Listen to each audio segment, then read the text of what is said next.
cái nhớ rồng của trồng phong cho dư sở đời tụt xùa lên nữa rồng xia nu nọ cho cái lòn chi của trồng phong cho dư trồng nè cho gì sở đời em nu nọ của cô là một bà tàu ý ra đa neng chỉ tàu kề dù đa tin tàu nọ neng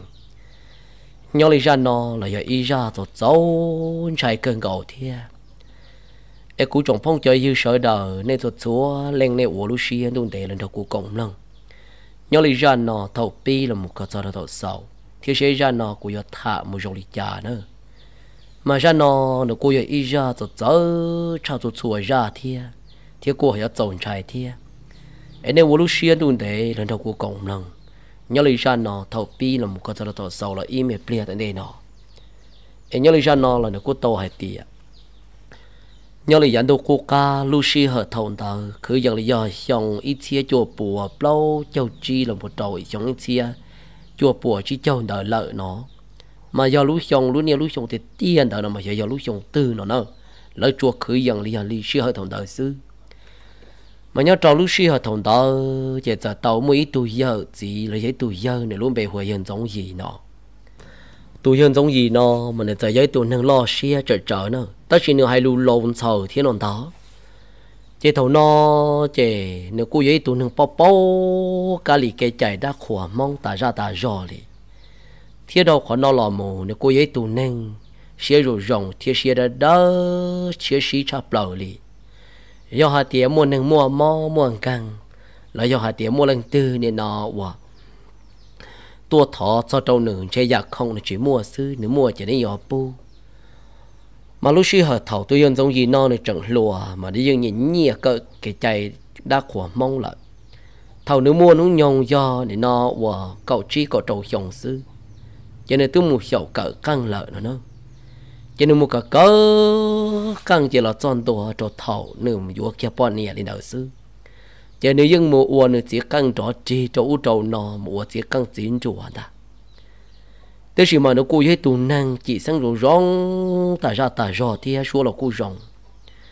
cho nên mua cả căng tàu chỉ ô thì căng là dân rong ta tia lì thế chỉ mua thầu nơi trồng lúa sư chỉ mua ít trong plo trong tua như trồng quả tư là lấy những hù nữa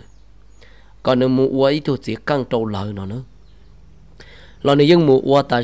rò thế lô chỉ uo chỉ tỏ cá nó cho nên lâu cho nên lúc xưa tơ thế cho nên họ muốn nhỉ trâu tơ uo nên nó cởi ra trong gì sai cho nên mua cởi ra trong gì sai là lúc này xua lồ mà hai tàu có xía ta rò cho nên mua cởi chỉ lấy những trả tiền để giấy tụi nâng mua con trộm về lỡ chua trả tiền chỉ sai là do chỉ tơ kề giống gì xứ nó chỗ thầu nó chỉ tụi giờ giống gì nó nữa quá li nó lần để tao cá nó li nó lại chỉ cho nó chỉ tụi giờ giống gì là tu mua nha muốn giải mua vào mà pha tê tan trò lại lúc xưa hồi nó theo chẳng chúa nhớ li mấy tụi tuôn chơi luôn bề hùa chị nó theo mấy tuôn xài luôn bề hùa cá chỉ theo chỉ tàu một yuột chỉ theo chẳng đó nè chỉ ở giống gì nó nho sư thì是要么一路上通到这我家都现种人咯，你走这里比起毛咯，这里走毛大家这里一直用哩，这碰毛你路拉呢喏，就通到毛这层头呢嘛，要点毛刚说的喏，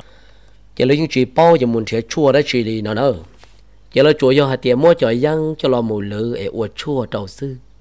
chỉ chờ đầu dân ta ra lô chỉ non đầu ta ra chỉ chờ đầu trâu tụi giờ xin giống gì nó hậu tụi giờ xin giống gì nó được chờ hậu chỉ qua trả tỏ cá nó này lúc lá giờ chỉ li rong là thầu nó này lúc lá rong chỉ qua trả nó chỉ li của dân là thế lô chỉ của dân chỉ chờ giờ tí tu niên chỉ một đun chia khu khởi đến dâu đun chia theo sư giờ cho nó trên này của dân trên này họ tu gần một liệu vật tê lại nó đâu chỉ lúc xưa hơn đó chỉ mua hàng mua plo mua tua lý trả chỉ là giờ chỉ lý tua phăng trận tua hồ nửa thiên nó bác sĩ thầu nó nên mua ba trâu lợn là trên này của dân là trên này chỉ ba đâu là dẫn đồ coca dẫn đồ ta lọ thầu u nửa trận lùa lại nè nó được quay dân là chè nè chạy giờ quay dân là sư nó nó chỗ nè giờ quay dân là sư nó chè lưỡi lăng lưỡi tù lấy còn muốn chia một oa nó lấy những chỉ chân bộ nữa là thế oa là những oa chỉ chín giờ liên đường ta chỉ muốn tu lâu năng từ tua lấy tụi mình nhồi dầu từ tua cho nên nó lấy những mùa hù tụi dân nó tua oa chỉ tàu kệ sư nữa nó thâu nó nửa lâu là cho nên oa chỉ tàu lấy trả là cho nên giờ tôi oa chỉ tàu kệ sư cho nó cho nên tua cho nên phăng chẳng hạn cái gì à phăng giờ rồi dân sư nó cho oa tổ cá nó chỉ lần thì chỉ tàu tụi dân nó là cho nó giờ chuyên đi tụi dân nó lợi nó cho giờ dân đi thia lần này trời giờ tê tê tu lầu neng sư oa này trời chẳng chăng theo đây dân nhìn nhé tụi dân này nó hoàn giống gì nó cho nên những hành rằng trâu tê tu tê kỹ tên phải tê vào ai cho tê tu tê kỹ tên phải tê vào nó tạo chỉ thầu lỡ tiêu đi tàu mùa hè tụi dân giống gì nó tua khóa kệ sư họ chỉ do liên thảo chỉ lấy những trường hữu tụi dân giống gì nó đi lợi nó nữa vì cho khoa thì nữ yuan đi xia hiện lợi đi nếu cô chỉ do yuan nhẹ yuan chi ở chỉ thì thế nó ta chỉ mà nếu cô do yuan dân sư chỉ là cô cố sĩ dân ta chỉ chẳng thằng đó nó nói vậy dân cô chẳng chuối mua nó đâu ta rõ thế cho nên nó do tiếng lên thường nhẹ là cô tiếng tàu tụi dân giống gì nó tổ ủa thế nó nữa chỗ thầu nó chỉ nên nó theo cháu lùa cháu mua mình nhựa dầu tua xứ chỉ là chợ chỉ hù đi lô cháu mua tàu cá nó chỉ tôi hơn giống gì nó nên chợ chỉ là chỉ tàu dân hậu thiên nữ chợ chỉ tàu một khóa kê đi lợi nó ta chỉ dân lò cô ta là rù đi chỉ mua ít rau chỉ ta tỏ tiền mấy tôi giờ gì nếu nó bị hồi thiệt phòng nó mà tôi giờ chỉ thiệt phòng nó mà nó cô giấy tôi năng lầu nó nhung rồi gì chậu tự lưu dùng mà lâu đỡ bao lợi nó ta nữa chỉ tôi giờ thiệt phòng nó nếu mò ta ra chỉ nên thiệt lấy tàu giờ cho xe giờ tu này thiệt giờ tua cho nên giờ hai trong này cho tú cho kỹ chọn xài cho vào hai tiểu tê tú tê kỹ chọn xài cho vào nữa nếu nó của giờ tuổi của giờ chỉ rộng là ta chỉ năng nó cú nhẹ nhớ lên giống gì ra khoa kê trồng lợi mà cú dân nó lại thế do lên nó mà hai lên nó trong này cho mình nhọ sơ đời nếu từ của tua là nó trên giống gì giờ dùng cái kỹ mình gì là nên ở thế tiền đó ở thế tiền muốn tiền có đồng giống gì tôi khoa kê cho cú mà cú nhận giống gì ra khoa kê trồng là lu xua là rồng thầu tư dân giống gì tôi khoa kê là chỉ cú dân mù lợi cá xuyên nên nó chán tôn trì sư mà giờ linh nó mà cú chỉ tông giống gì tôi khoa kê chỉ tê rầu cú dân chỉ走xia đi chỉ tụi giờ chia phòng đó giờ hay tông trọng lên tới trong tụi dân giống gì đời đó ta nữa chỉ cho tú cho kỹ cho thầy cho vào là cú lằng thì ô linh đó là mà gì giờ linh nó có nhiều bọn đó chị dân giống gì dùng cái kỹ theo ta chỉ mà đi cho là li chỉ chia bé mà li nên nó wow nên nó ô tê tê bằng xếp vào tàu mình chỉ bé mà muốn để dân giống gì tốt wow thì hậu có lúc xí ở gì chỉ tụi giờ chia phòng nó nửa hai ta đi nó sư chỉ tao chuyện đấy tỏ ca tụi giờ chia phòng sợ chỉ để tua lận nó lúc xưa ở thầu tụi giờ chia phòng nó tua tà lên đó chỉ ô sợ dậu ở trà luôn chỉ là sợ chỉ lấy tua hài nhớ lấy tụi dân giống gì nó có tụi dân giống gì nó bắt một khoa kề trâu là gì nó đâu chỉ dân giống gì theo lấy hạt tía giờ nên nhẹ của khoa nó là cô khoa ta chỉ cú nó mà để giờ ít tụi neng dân để nó hòa giờ dùng cái mình chỉ lại cho khó hạt tía cho nên cái các kề khoa kề đi nó mà nhưng do một chỗ kề pro kề tua sư chỉ dân chỉ cho tàu lo chỉ dân giống gì sợ hay đi nó cho lỡ nó chỉ lo sợ đầu lại hạt tía cái chi mù sợ giờ có vụ ly trà nó lò nè nó bé mặt linh gì đâu có lúc xưa hơn tao giống gì theo lời tao mù khoa kê cho tụi vợ siêu phòng đó trên giống gì khoa kê ta nó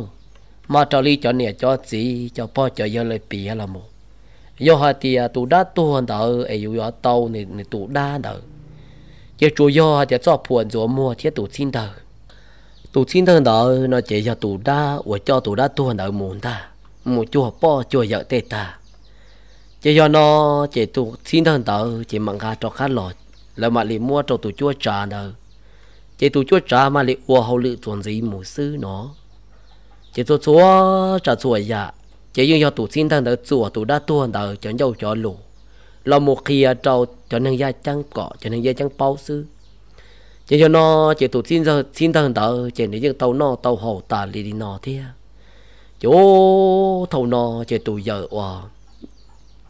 giống gì nó nữa theo lời tàu tua một khoa kê cho tụ giờ chiêu phộng đỡ luôn chỉ nếu khoa kê chỉ khoa kê ta lì nó nữa mà nó lu xua mà rồi rong ta ra lì chỉ nếu khoa kê ta chỉ nếu chỉ mua tụ xin thằng đỡ mua trâu cho chua thì họ chỉ mua cho tụ chua trả chỉ tụ hiện giống gì nó nữa chỉ lấy mua nhiệt xin thằng nó cho họ này đúng là trì là chỉ nếu chỉ mua trâu lợn nữa chỉ nếu uống đi nó ta xứ chỉ nếu chỉ lấy một trẻ là thầu nếu một trẻ chỉ cho nó chỉ nếu chỉ mua tụ xin thằng rồi cho chia trâu lợn chỉ chúa trả là lô tụi giờ chúa trả là một uo hậu lự chỉ vô tụ xin thằng là lệ đa chỉ là cần thiết chỉ bỏ tụ xin thằng đâu chỉ là cụ chỉ nhắc cá trả cho hai tiền trả in chỉ giống gì tôi một uo chỉ giống gì hong cá lợi thiệt giờ li nó chỉ là tiêu lấy tàu cho cá một chùa tới tu niên lọ mà tu niên tới cho là một lệ đa mà ô rong gọi để chỉ trời tệ li là tàu là bó sư nhưng chỉ trời tệ li nó ta mà tê mà tụ xin thờ người giờ chùa tàu nhau tàu lũ mà người giờ tụ xin thờ để nó ủa thầu mua chỉ là khoa kệ lên đầu nữa chỉ tụ xin thờ đầu thiên cho tụ đã tuần được chùa tàu lũ chỗ thầu nó chỉ để lòng tụ chia chỉ giờ anh thờ nhung thờ un thờ nó là rong gạo li nhưng chỉ lằng li chỉ là thiên li tàu lạ ủa lại dùa sư nữa là tàu lạ ủa lại dùa sư giờ lúc xưa thằng đó chỉ là bà tụi giờ chia phộng thì nó tê ta chỉ là tôi mua tụi giờ chia phộng nó cho một phẩu lợi nó luôn là giờ mua tụi giờ chia phộng nó cho một phẩu chỉ tứ phẩu chỉ tao để thì chỉ tao bù trù nó đâu chỉ do nó chỉ tụi dân giống gì nó nửa theo lời tao là một nho trò nửa lúc lại dân chỉ họ dân chỉ mòn tờ chỉ tí giờ lúa canh thôi ta trả lên tờ nên nó và im mỏng là om mỏng lên tờ lợi nó đó chỉ hiện giống gì nó mà nếu có của dân chỉ nhớ trong tận giống gì lúc khác chỉ tao chỉ giống gì dân ở lấy lưu người trẻ là chủ là do gậu trắng gậu na ấy là chùa đâu còn đời thế chỉ giống gì dẫu tụm bao số hay tiền giống gì chẳng cả lúc này dân thông chỉ giống gì chợ mù nho trong tận lúc này trẻ là chùa đó rồi gì khác chỉ tao đó chỉ giống gì nho chỉ giống gì theo lời tao bỏ mua ít tu mình nhọ mong có khâu là ta ra chỉ nữ nho trong trà nên nó hoàn giống gì lúc khăn trả là cá trong trà mà phân qua ta ra đi giờ lên non giống gì theo tiệm ba giờ ở trà lăng tư nè họ dùng một cua quá luôn liền thở đi chỉ thầu nó chỉ tụi mình nhọn giống gì theo tao một trong đợt tụi mình nhọn thở giống gì theo lên tao thì mình nay ở trà có giờ qua luôn liền nó cái con này có gì nè một đồ có thứ tà lợi chỉ tụi mình nhọn đó giờ hai tia nên nó wow chỉ hơn giống gì từ giờ hai tia có một cụ giờ xa mù lợi em cụ cho cụ giờ kể ta chỉ nên nó có hai chỉ bố cụ nó cụ giờ mù em có họ mua cụ cho lò nho li nó em cụ cho chay pla em cũng nghe khi mò em cho li nó em cụ chỉ bao một khẩu tư lợi em cụ thiên nho họ nó qua sư chỉ thầu non giống gì thì hai tia ô mẹ tu nên nó coi xa có giờ một khẩu tư em cũng đi chỉ tàu cho có xa có giờ mù này có hai chỉ lý có chỉ tôi tuôn đó giờ thì có thứ xa lợ có theo của thứ xa của giờ mù xa một so chỉ có chỉ chia của đó của giờ mù em có chỉ lý một củaตัวtệ cho cá lò cho là nó coi nhoi có chỉ bu mỏ được của nó chỉ thằng non giống gì thì hai tiệm mẹ tu có cho cua nữa mà có cho cua của tư bao thì tư bỏ co li nó là em có muốn cho của nhau số tiền lúc nó lại to em có cho cua lại nữa mà chỉ giờ plừ tụi mình nhọn là tao hậu chỉ giờ mua tụi mình nhọn là trú tệ chỉ giờ cho lọ trâu bể chế bể nó là bể giống gì lúc chế bể nó giống gì cho lọ cho ôi chả ngam phò trâu chế chứ giống gì giờ chỉ đi chỉ thằng không đôi đan tu lọ thâu nó chỉ thằng ấu lọ trên giống gì thiết giả xả điểm ba ôi chả cú là ôi thùng bao số cho chớ ô lô lì nọ lì ô chế cú giống mò là ôi chả lô giống gì giờ kia li nó trong giống gì tụ bao nhiêu thiên giống gì tụ tuôn ra cả chỉ tụ bao nhiêu thiên tụ tuôn ra thì nửa cú chuyển đầu cái li trà nữa chỉ là cú nho là tàu để tọt cá thầu nọ chỉ tụ giờ thâu chiêu phong thôi nửa tư bù chuối chu cổ bên nú kia lại chỉ là tiếng mua tụ giờ thâu chiêu phong nọ cho plei tan trò nữa chỉ thầu cho plei tan trò đó kia câu nhớ đi mòn đầu xứng ta chỉ ta chỉ căn thu sơn rõ chẳng bỏ kẻ đó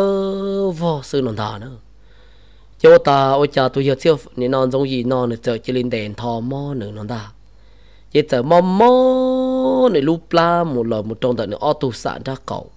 chỉ những sở chỉ tàu lên nón ta hầu dân bảo cha là những chỉ rong lên ta chỉ bự diễn ra hu hừ im hò sư nó đâu chỉ cho lên nó chỉ tôi hiện giống gì nó để chờ mò ta ra đi trên giống gì tôi bỏ nè để theo lời tàu một tối ít than năng lấy hồ tối tôi chỉ năng tôi than năng sai tôi hiện giống gì chỉ tôi chỉ năng đó để theo lời tàu ở chỗ chúa ít than năng để nó sai kia hiện giống gì nữa chỉ tàu nó tôi hiện chỉ năng đợi cái lọ kia chỉ tôi hiện chỉ năng thì hỏi trâu giống gì thì giống lộ cô sai con nó mà vô chủ hiện năng là em tên năng là ở chỗ co sư do tiệt chỉ do năng nó chè rong gầu li có giấy tụ nền nhìn cả li cái trái đá khô xe nhìn nó cũng gì mà thâu có有một uốn đan đá khô trâu lúa tê mà có những tàu lợi xa lần đầu một tỏ lúa lại nó lấy ta chỉ nó có do một tỏ có chuyện do xa lúc nó lúa những lòn trò con nho lại ta chỉ lòn trò con nho có chỉ tăng chỉ tia li ấy lúa nho chỉ tàu lúa theo uốn trâu co nữa giờ li nó có xã thì sẽ cho đã chỉ con gì mà giờ chỉ do năng đầu hành con gì mà năng là mà do chủ do linh thân năng cầu phân bùa sư vì châu phân bùa chỉ do chủ do có thể đá khổ nghe nó hoặc có do một tỏ lúa tôn cho có hoặc đá hoặc khổ chỉ do nó chỉ do chủ do ít con nó lợ con nó con tàu em cũng muốn được tặng chia cũng muốn được tặng chia thì có xã thì sẽ có nên nó có quá một cái trái đá khổ em uốn tay có gió mù thì chỉ có phăng lỡ sao lần đầu tỏ em sẽ do tụt giả đã chỉ nữa chỉ có gió tàu một tặng tiền tụt đỡ trâu mà thế giờ rong ó chỉ sợ hay nó cho tụi giờ rong gì đâu chỗ ôi cha tặng trâu chỉ sợ chỉ đi rong tiền chỉ rong gì thế giờ xả chỉ rong gạo đi thâu rong gì một ô ra trong gì sai là giống gì những chỉ tàu hù đa cụ đa sang tê sang chờ tự chỉ tê chờ giống gì những chỉ tàu hù lưng từ lì na trên giống gì một chúa căng trong tầng mon tầng plon tầng to là giống gì những chỉ hù đi ta chỉ số rầu giờ tiền giống gì một khoa kề trên giống gì chùa giờ tiền hù tụ đa xin tơ tua sư trên giống gì cỡ mà li mù sư đồ nữa chỗ thầu nọ trên giống gì xa chế ô chế học còn nọ tiền luôn trên giống gì thì hạt tía rong gạo li của dân xã ta là ta xin giống gì nhỏ tàu ở thầu nhỏ li tuổi giờ chia phòng tới tua là em giống gì chỉ nhỏ cá giống gì mua nè xin đầu cho lọt thẻ trong tận giống gì luôn nè đùa trị giống gì mà li là một sáu ở chả nè xin đầu plo là giống gì mà tớ tăng chỉ cá chẳng tên nó ta ở chả nè xin đầu ở nhỏ tí đến hiện rằng cũ đi nó trâu cá cha trên giống gì chuyên gì nè xin đầu nữa ta chỉ chỉ học khó nó lại lâu thâu nó chỉ bỏ cá giống một người xa lì chả trên giống gì chờ chỉ li là một ua tới luôn nhột tha tăng tiền nhớ li nè đa xin đầu đó chỉ tăng tiền trong đó trên giống gì chỉ nói xa lần đầu trâu tả lì nó đâu chỉ cho nó chỉ nho tỏ cá nó chỉ chờ nho chỉ chờ một hàng tua nó số chi thầu giống gì tăng tiền đi nó là chỉ sợ do li chả li luôn chỉ lo sợ đời chỉ lo tập phăng tu hồn giống gì cho cá mù với tu chỉ tao kệ mà nên nó hù hàng bậu thổ giống gì chẳng lùa xứ nón đáo chỉ hù giống gì chỉ nên nó giống gì sợ tao hồng bùa lọ khoa kệ nó mà nhưng tàu cay chứ tao hồng bùa nữa đâu cho lọ cho trên giống gì sợ chỉ lay trong no trong ná trong hậu lió chỉ cho nó chỉ mỗi in nu là do mỗi in mò lên đời trên giống gì cho cá uế tụi bao sủa bỏ nhớ lì tụi này mới nhỏ tu nợ quá để cho là non giống gì nhá chỉ là hai trong giống gì à tiểu lo nên nó coi có cụ là nó coi nho em ơi cha có một giày to là có tư cho cụ nó có một cái hạ là có tư nó có một em ơi cha rầu no em con chỉ tàu no tàu hậu có chỉ bố của nó lì thiên lo em cụ cho trái plá tả ra em thọ có bố đồ của nó thì của thiên nho tàu giờ chỉ linh đó chỉ lợi rầu của giờ chỉ thọ có một là chỉ lúc xưa hơn đơn giống gì dẫu với tuồng bầu sủa ta lì nọ nữa chỉ giờ nho tàu chỉ để tỏ ca thôi chỉ giờ tàu mấy tu nia mới nhuận xài ở nho trò là lúc rõ họ tua thế chỉ là giờ tua thọ dân giống gì đó còn giống gì chó cá mủ với tu gì tàu kế đó cha ôi cha rồi non giống gì mù ua chỉ ô giống gì tàu tí tu giờ sợ cả thi chỉ giờ ua chỉ tàu lại tu gì tàu kế li chỉ giống gì là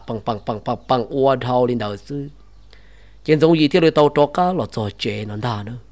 chỉ giống gì xa chỉ giống gì theo tiệm ba ôi cha cú cha ba là chỉ mò ta chỉ là chỉ dở lên để cú tu khang li ta chỉ cú sư thì hai thì cú sáng lúc xưa là một tờ kê lên đầu sư ôi cha cú lúc cha ba giống một sợi tam bảo li trên giống gì xa chỉ ôn chơi giờ tị nó nhột tha để nọ wa đa tha để nọ xin thằng tờ là lô trên giống gì mà li lỡ ở chữ xa trọc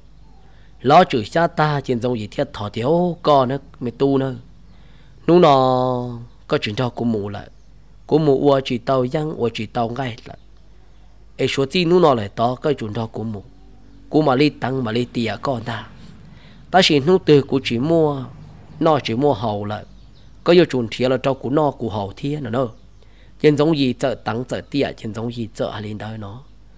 số chi thằng đó lo trên giống gì phân một lời y mỏ từ trên giống gì một lời y rau xa trộn bao chi mỏ từ trên giống gì một lời y rau xa trộn nó nữa trên giống gì một lời trên giống gì phân trận đồ đùa ít cho nên lộ trên lời cú chỉ muốn nâng bao thế nó chỗ thầu non giống gì non đùa lên nó chỗ trả là lu rõ đùa ta lên đó xứ chỉ là lu rõ sợ chỉ là mò nó nữa sợ chỉ là mò chỉ ta kỳ chỉ sợ chỉ là nó hành giống gì mỗi tu chỉ tao kể nó ta đấy sợ chỉ là hôn giống gì mỗi tu chỉ tao kể trên giống gì ua tàu lò trên giống gì mua tiền cái tiền nọ để cho cái cho một lầy cho tụi đã xin thằng đó nó chỉ thằng giống gì mù nó mà giống gì chỉ xí tụi xin thằng chia nữa giống gì mù nó mà giống gì dân ca trần giống gì tụi xin thằng nho trong tận giống gì san há trị nữa tất chỉ tụi xin thằng đó nó mà nhưng giờ tí tụi chúa xia sư dân chỉ khó lên nó tí tụi nhồng chúa xia trước khi ta lý sư chỉ lúc xưa hồi đó giống gì một cho chỉ là những mua lấy tụi xin tờ chia là trên giống gì mua kia là tụi xin tờ chọc nè nó bỏ chế kia gì giống gì thâu kia giống gì tụi xin tờ lọ thâu non giống gì tụi xin tờ lọ mà giống gì hay mà rồi rong số mà còn gì sư thiết khó xía gì sư nó đà nữa chỉ do hai tiếng lần từ là mồm lông giống gì khó kề lên đó chỉ chua lý cho cá cho kề mà những thọ to thầu no trong cầu là tư sở xá bỏ cho cá cho kề thiết giờ thì giờ tua là những dòng xe tua lại nó chỉ lời sợ đời là những là mồm nông trong phi à sư do tiền giống gì khó kề là nó chỉ lúc xưa hồi đó giống gì khó kề để ta trên giống gì ta càng gàn giống gì tụi nia và xin thằng đời lọ trên giống gì mua tụi nia xin đời chúa và nên nó là ua trong đời sư trên giống gì sợ chỉ càng giống gì tụi xin đời trong là ua kề chả đã khổ đi nó chỗ giống gì ua li nọ luôn chỉ tỏ cá nó chỉ nâng tua ta rõ giống gì ua tan cho có nó là một cái tụ tỏ phỏ kia sư giống gì giờ chỉ cho cá một lời xa cho tụ đa xin thằng đó có tụ đa xin thằng đó nữa muốn cho có tàu là ít tụ năng tụ ru tụ plin đó để sao một thơ thiê cho bao chùa dạo chỉ tụ tí nâng đó cơ tua thiê nó đâu chỉ phân ua li nó ta li lô chỉ do tiền giống gì chỉ lời xa lần đó trâu cho nên cũng chỉ tua thế nó đâu có thể tôi hiện giống gì nó mà này giấy tôi không có dáng ta ra nếu chỉ ô li nó chỉ là chỉ tuôn thì nữa cho nên chỉ tông ngay nó chỉ tao dáng hậu li nó chỉ ta chỉ xí hợp同đó ta to hai tiền giống gì tụi mình thành trợ nữa nó chỉ họ lo tiền câu trò lại thế trên giống gì tụi thành trợ đó nữa trợ mới tụi mong ta chỉ tụi mong đợi đâu mà trợ giấy tụi mong ở đây nó dần chùa xứ nó cho nên tụi bọn này nhỏ có tua chuyện tế chứ giống gì tuần thành giờ nó chỉ cho rong gạo cho nên từ tua bỏ nhớ lên giống gì tuần thành giờ nó cho nên từ tua nhon đâu rong gió giờ gió ta thả ít ta mò đùa chứ ôi chăn giống gì giờ chỉ là sợ rồi hổ vẫn giàu trên giống gì giờ chỉ là sợ lò nữa lò lợi xa rẻ xa chỉ giờ chỉ lợm đông xa đông thời trâu chỉ phân sản bàn bay ô lu lồng li nó ta chỉ tàu đi on nu tỏ ca chỉ ôi chả là giờ nó tiếng muốn nâng tua cho bé cho tí lợi nó ta chỉ là tua hôn giống gì giờ đã có một khoa kề đùa chỗ tụ đi nó ở luôn trâu nó tua thả giống gì tuần sai thầu tư chứ nên nó dân giống gì dân mua chỉ tao kể tả lý sư lô chỉ là chúa là gì năng đó chỉ dân non cái tả lý sư chỉ cho nên nó chỉ tụ luôn trâu thì hai tía ôi chả có này giờ mong cái nó tạm bảo đi chỉ thông đó tuần sai thì tiệt tí họ cũng chỉ mù khó kể rồi cho nên nâng plan nâng tua em cũng chỉ theo tao cái sư làm mà chứ tuần sai là dân giống gì tuần sai của hai nó trong tụ luôn trâu thì nó nữa chứ tụ luôn trâu tôi tạt thà chứ tuần sai là cô cài vô tụ luôn trâu thế ta xua cha tụ lăng chỉ đâu chứ thầu tư do tiền đừng phăng sợ làm bàn bay nó chỉ ta chỉ sẽ bỏ những tua hù mù khoa kê lên tàu lợi nó ta chứ ô tụ luôn trâu bỏ lô chứ tụ luôn trâu thế xả tiền ba ôi cha tôi giờ chỉ đã dùng một số ô lô lì nọ nè ôi cha đừng sợ làm bàn bay đi nọ ta chứ ta kỳ trên sợ chỉ li tâm một khoa kê lợi ta do hạt tiền io mò từ là do nên nó một lâu chỉ mò từ do hạt tiền chỉ sợ làm bài nên nó là trong đó nên lúc tha ở trên thở chứ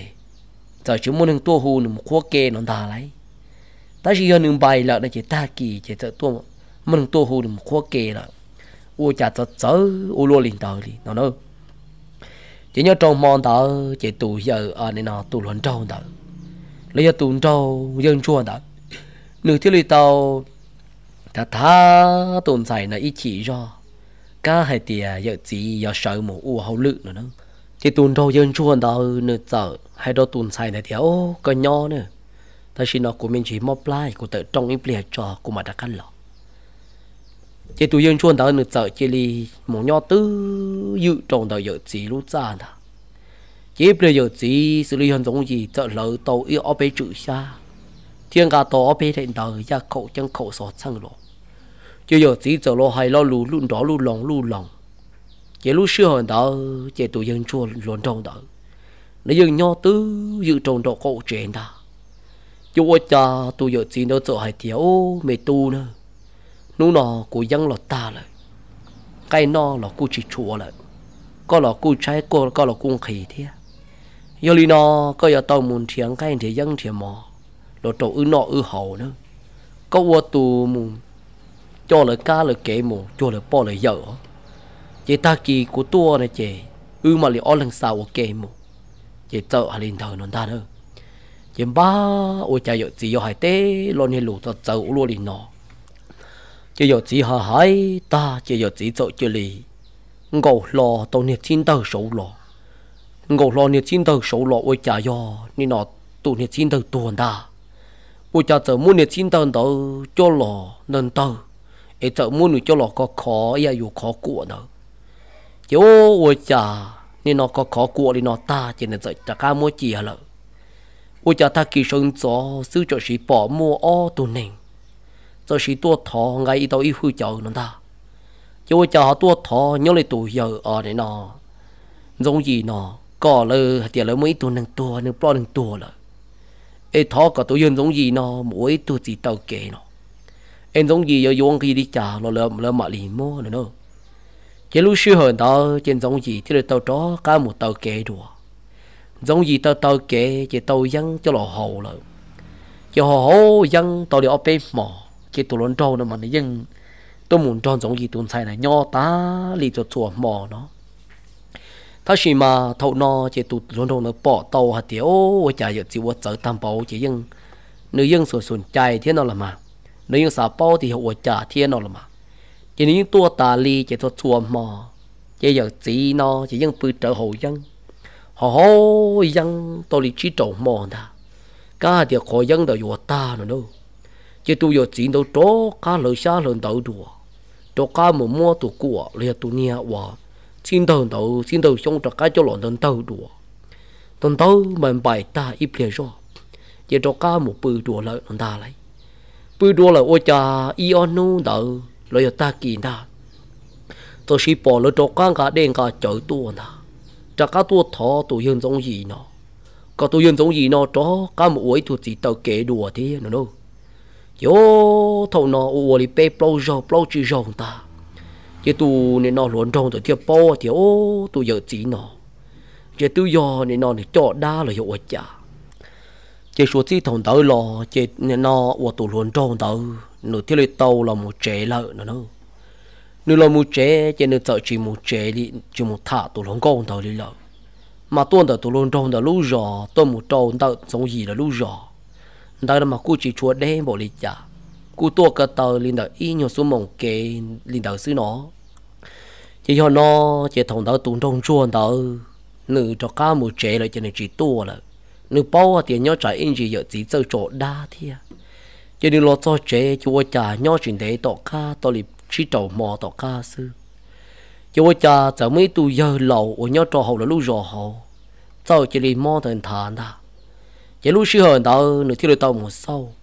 chỉ lo chờ chỉ liền một sau chỉ ôi cha tôi hơn tao chờ tua rồi luôn thầu tua chỉ cho tú cho kỹ cho anh xài cho vào rồi chỉ là tao xí xa la hạt tiền giờ dỗ lần thu ô tô chỉ tao kể nó ta chỉ lo chờ xí thả tiền giờ dỗ tu bé tu to nó ta nữa tiền xí nhớ cho lúc chơi nhung thòng tao chỉ cho tú cho kỹ lâu sợ đầu là chưa tao hạt tiền ta xí no mà chỉ tao nữa giờ dỗ tu giờ giống gì đã xua thiệt rộng thiên này thiên này uổng chi uổng giàu chỉ là suy hại chỉ là thiên tao tôi một tỏ tôi hiện giống gì nó thâu nó tỏ tôi hiện giống gì nó chỉ tôi một khoa kê cho chúa tan trò sư chỉ tôi nâng tao tôi chỉ tao mua phẩu nhỏ khoa do nô thi pe em mua chữ trả lên đầu sư cho tôi chàng giống gì chắc cá lò nho trong đại chế nó lại chắc cá lò cho tôi chàng giống gì đó cá lò lời xa lần đầu đi nó đùa ta ôi cha nhớ cho bé lấy rò bé cho sự cho các tua kỹ tụi mình nhỏ lại thế chứ tụi mình nhỏ đâu giờ tụi mình nhỏ mò lia chứ nó giờ xí thả thì tụi mình mò li nó mà trả lời lương lời tù là ôi chỉ thua lấy xa một chỉ cho chứ giờ li nó chỉ tâm hồn giống gì tua đùa thế lời đó cả một hồn giống gì tua với tụi chỉ tờ kế đùa nữa đâu cho thầu nó chứ năng tua thầu tư là lên lấy yêu tụi dân giống gì nó xứ vậy tôi dân trong chùa nó trên chia chỉ yếu chủ do tôi dân giống gì nó nè nó của tổ xin đâu đó của sư linh ta chỉ tôi dân trong chùa nó để thi lời tông chỉ chữ gì yếu tôi mua tổ xin đâu đó chùa còn được bùa chùa một nó nữa chỉ số chi thằng đó là chỉ tôi dân trong chùa nó đó cả tôi thả tôi xài được chùa ta ra chỉ thằng nó tôi xài là sự tôi dân trong chùa nó lợi nữa chỉ tụi dân trong chùa nó chỉ này dân muốn cho tụi xài nó của liệu của tê dân muốn cho tụi xài nó muốn ấy đây chỉ tờ tà lý nó chỉ này nó tụi dân giống gì nó là tụi tu cái của dân kia chỉ giờ hạt tiền một tụi tua ba tụi xài nó của liệu của tê giờ một đây giống nó giống bồ lý trà rồi dân giống gì dân chỉ hài lý nó chỉ cho nó chỉ một ít nu nó chỉ nung đó chỉ tôi dân trong chùa giờ hay trong giống gì tuần sai tiếc có gì hậu dân ấy có gì bỏ mua dân hậu lợ giờ có gì chỉ mua là chỉ cú lọ của cú tàu tại nhà dân khổ lo ta do nhớ trong tọt chế em nung nó cú giờ là một có gì tụ vào do hay tiếc nên nó có gì chỉ mua hậu lợ nó chỉ có gì hay cú ấy cú mà liên ngay dân của tại nhà dân khổ này ít tay tôi bu được có gì hậu chỉ thầu nó giống gì tuần sai hay thì ô lên thầu là to lắm mà do hay thì có họ lưu theo mỏ chùa cho đó cụ chỉ nó là có họ cả tua pu được cụ chỉ hậu lúc chia luôn chỉ theo cụ chỉ những chuyện nhỏ cơ nó đâu chỉ do nó chỉ tuần sai đỡ được theo lời tàu một hai trâu giống gì hay thì gì cụ tuần này mong ô lên lúc tuần cho cụ nho đỡ nữa hay thì nếu như một tại này dân khổ là ta chỉ sẽ đi lợn ấy nhưng chỉ mua chơi mua tự được khỏi từ thiê ấy cho lino hay thì sẽ có vật gì này có chỉ mua dân hậu chỉ có hai nửa cho nửa gà lấy y tay tua pu được có hậu chỉ thầu nó tuôn xài chờ hay là nó trâu nữa trên giống gì giờ tiểu men xài giờ chỉ giờ tàu ít tay dân hậu mà chỉ mà dân một khoa kèn đầu thì tia đi mà chỉ theo tàu ít tay này dân lò hậu ấy hồi nó chứ thế tu nhà nó mới nhỏ sữa rong bầu đâu nè có hay có đừng gà to nữa chứ tuôn xài theo hải trâu nữa tụ luận trâu chỉ đông chùa thì ô của chị hải tiệt giờ con mua xe thì có cả cho của chị hậu tiệt giờ của chị dân lọ của ta là ru ru là giờ con gà tôi cho của chị hậu ta chỉ nó chỉ muốn nâng tua là ấy của chị chỉ tàu một khoa kề là ấy của chị chỉ tàu dân hậu là nhớ li nó con gà ít khó tôi cho của chị hậu chứ lúc xưa hơn đó chỉ tụi dân đông chùa này thì hải tiệt ô li là của tàu là mà của một ó tại hệ dân của khoang ngọc chỉ cho nó chỉ cùng một chế cho cùng một gà tua chỉ sợ lên đời nó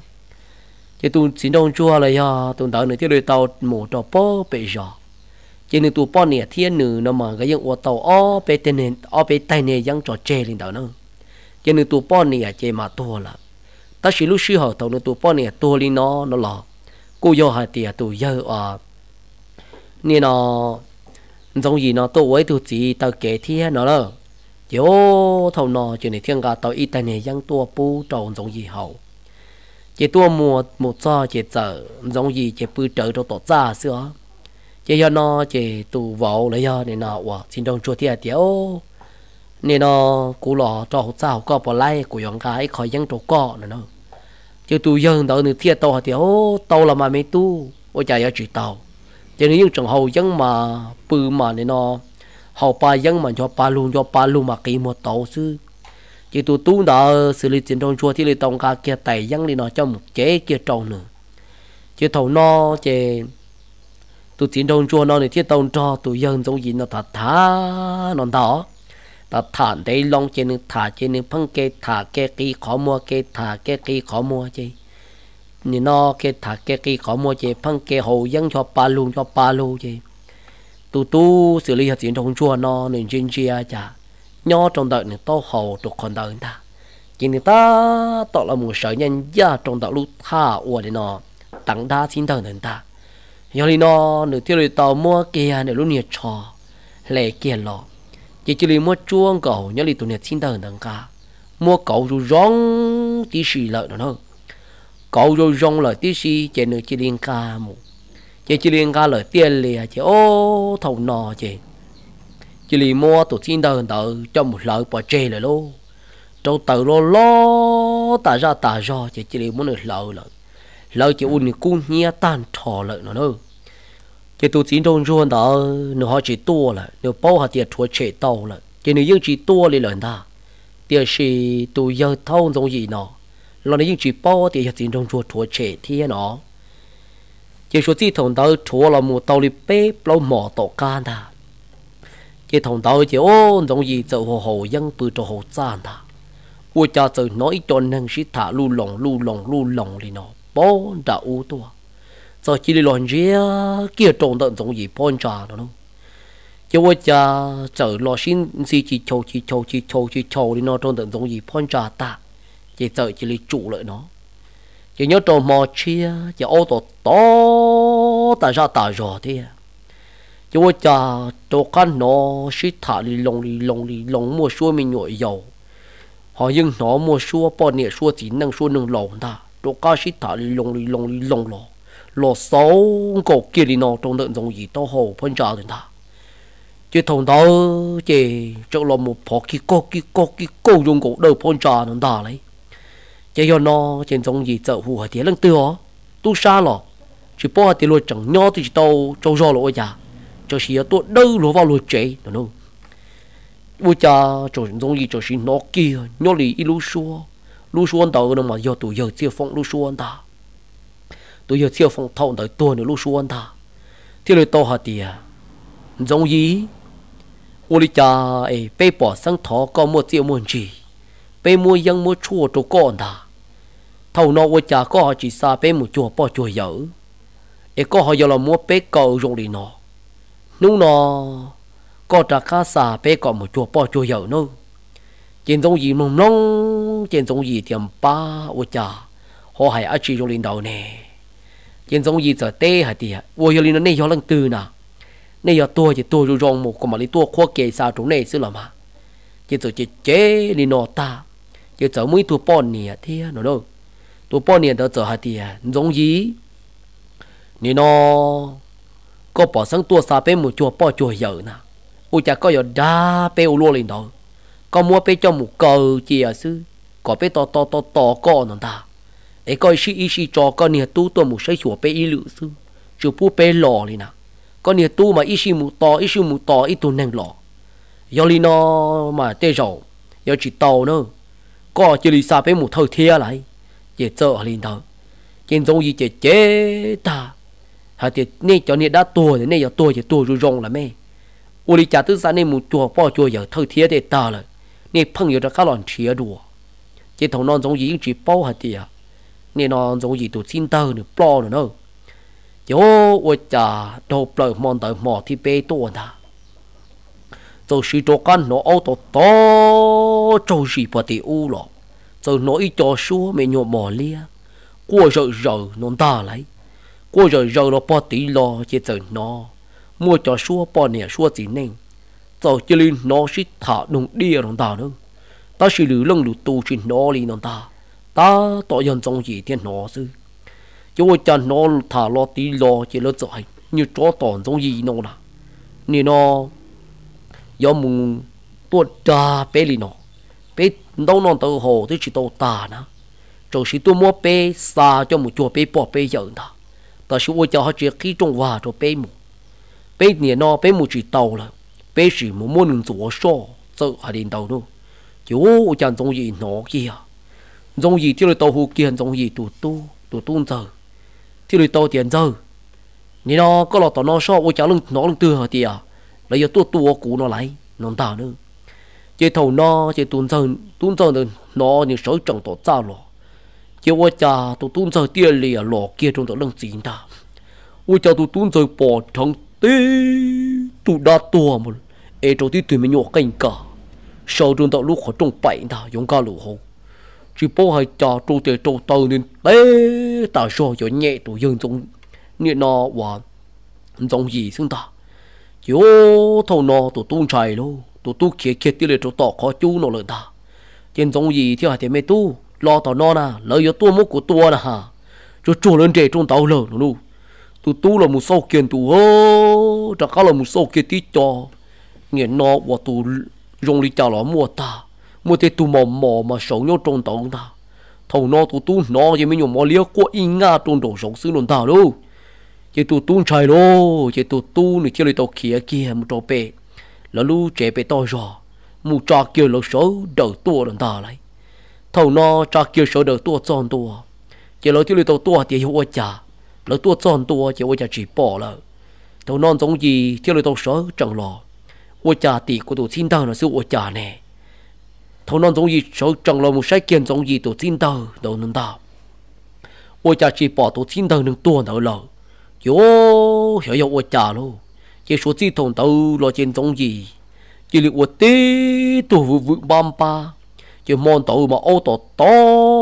im mò mà to cần cầu chỗ trâu nó siêu hồi nhẹ xương nữa đâu chỉ ô trâu lớn đua nâng nhớ trâu đua trên đua giò đâu sao thì tu sa là tự tôi một sâu tôi một say mà bỏ tê bao nhiêu đun chia mà tôi kể mà nhưng chuyện trò gì đâu mà chúng cầu đi người già trâu sầu nó in ta à ca số nó ta chỉ mà những tàu kiện ta mà mình nhủ mà qua nghi nga ôm mà tọn tì trâu nó non ta đâu chỉ thầu nó bỏ tên tao chỉ ua trả chuột nó hạt tiệt giống gì mà cứ y xua thì nó ua cho từng tên ta chỉ ua thầu nó là chỉ bao giờ ua trả chỉ do nó trên giống gì cho có cứ gì rõ y mòn cầu ta kỳ bỏ kiện ta chỉ là tiêu được tao một sen giống gì nó đâu chỉ là bỏ giống gì bỏ lại trên giống gì hạt tiêu thò này sau của trả cho cũ à giống gì ô tí tu vừa rồi đi nó trên giống gì ô đi nó trên giống gì chỉ là tao một cho bỏ tỏi luôn nên nó hậu chùa trên giống gì sợ chỉ là một bông cho tỏi lúc cá chùa tỏi tua là lúc xưa tổng giống gì tua lên nó là chỉ thì là ô trâu trồng này chỉ cứ đi đừng trả là thiếu chỉ mua đừng plo đừng tua là chỉ thầu chỉ muốn nâng plo nâng tua đỡ chỉ nâng tiêu lấy tàu mà bao hạt tiền giống gì nó để vô tụ đa xin thơ đỡ với tụ đa nó nền vì hạt tiền giống gì nó của dân của chùa giống gì plua giống gì mù hù tụ đa xin thơ đỡ cộng tụ đa chân đa của tua ta trên giống gì chờ chỉ xa chỗ cá trên giống gì chờ chỉ lì mua tụ đa đỡ nhìn nó của cho là tăng tiền nó chỉ nhớ chuyện thế tổ cá nó chỉ là một lấy mù nông cho nên tụ chỉ năng thổ u của tụ năng sai giống gì nào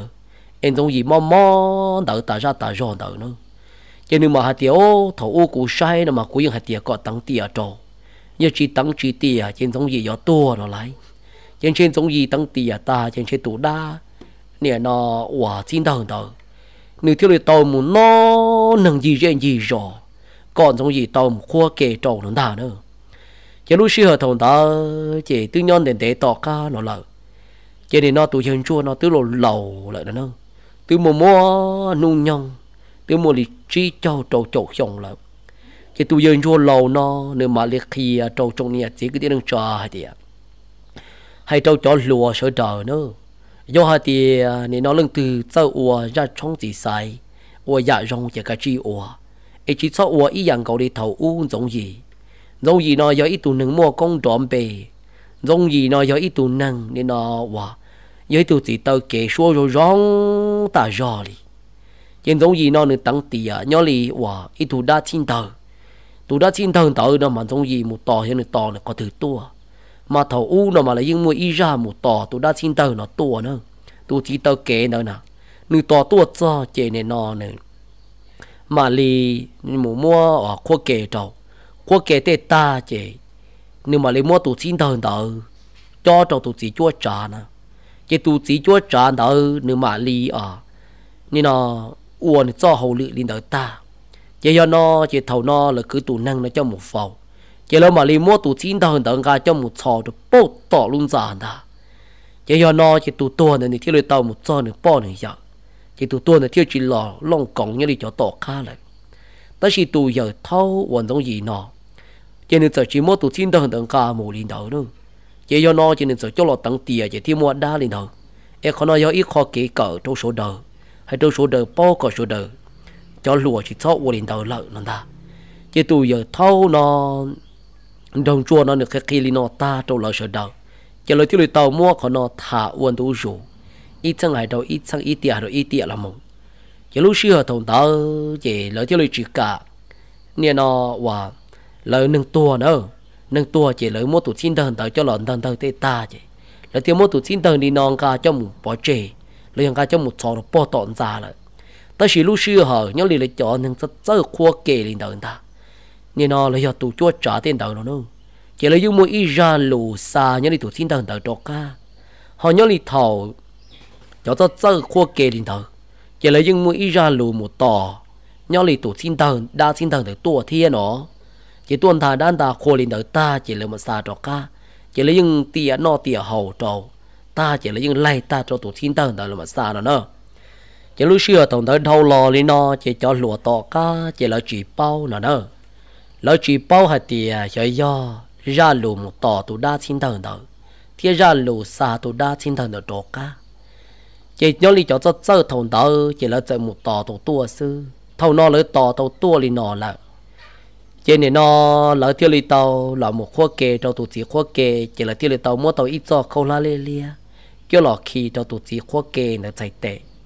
chỉ thầu tụi chỉ khoa kê nó được khoa kê ta li nó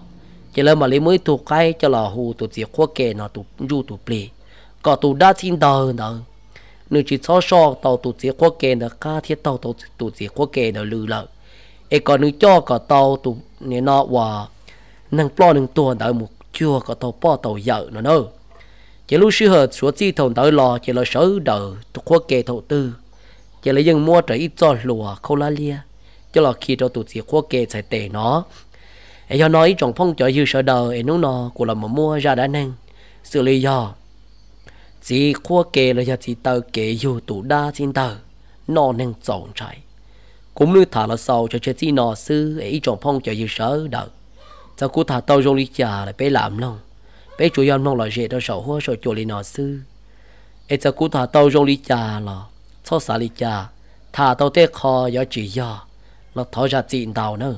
nữ chúa giờ y ra đấy nó cô bố thầu giống y chia chùa bùa lâu châu tự đào lên đào lịch sư ai cho nó cú trồng phong trời dư sợ đầu nên và thiết chia xia thì này chỉ xả lý cha vì hai tia khó nó là của cú chỉ bao chúa giờ tiền nó cho lò là bia hay ở đây nè ít chăng hay đâu ít chăng chỉ là cho trở về chăng nhẹ nọ sư anh nu nọ của chưa đặt các môn nữ cho là khang thả